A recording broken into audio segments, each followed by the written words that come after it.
In the Oklahoma newsroom, this is an OU update. I'm Jenny Carlson.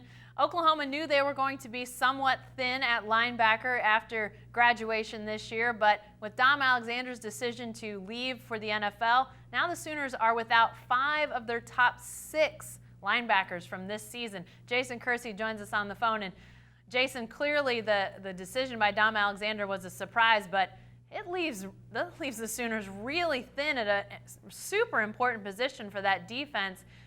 How do they adjust? What do they do now that they've lost so many experienced and talented guys out of that group? Well, we knew last year around this time that this day was coming when they only signed 2 linebackers last year. And we knew how many of them were going to be seniors this year. But like you said, what we didn't know was that Dom Alexander was going to declare early. I think that surprised everyone. So now OU is in a position where they have to sign, I think, a couple of more linebackers in this class. They're in on a couple. There's a 5-star guy from California, Caleb Kelly, who I think the recruiting experts all think is going to end up committing to OU.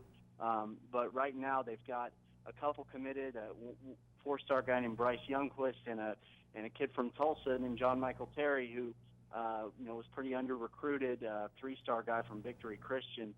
And he seems like a guy who is he reminds me a little bit of Dom Alexander, because that's exactly what Dom Alexander was. He was an somewhat under-recruited guy from Tulsa, 3-star guy who came in, and then eventually when Corey Nelson got hurt 2 years ago, stepped in and has started ever since. Well, yeah, that kind of begs the next question, Jason. I mean, as you're talking about these guys that are coming in, can true freshmen be expected to take significant roles at the linebacker position? And I guess the answer is yes, if Dom Alexander's any indication. Maybe not every true freshman, but it's not out of the question, right? No, I mean, Dom Alexander did it. Jordan Evans did it some as a true freshman when Frank Shannon was injured in that 2013 season. So it's definitely been done before. This last year they didn't have to. They had 2 freshmen, 2 4-star guys that came in, Arthur McGinnis and Ricky DeBerry. Both were able to redshirt because of how much depth they had. But all of a sudden, those guys as redshirt freshmen next year are really going to be depended on.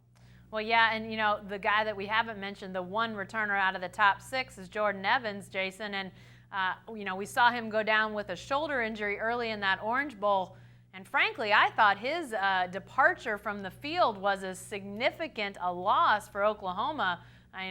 We knew Charles Walker was going to be unavailable before the game, but man, that loss of Jordan Evans was big. Now he's not only going to be called upon to play fantastically, but also lead this group. But it seems like he's maybe put himself in a position to do both of those things.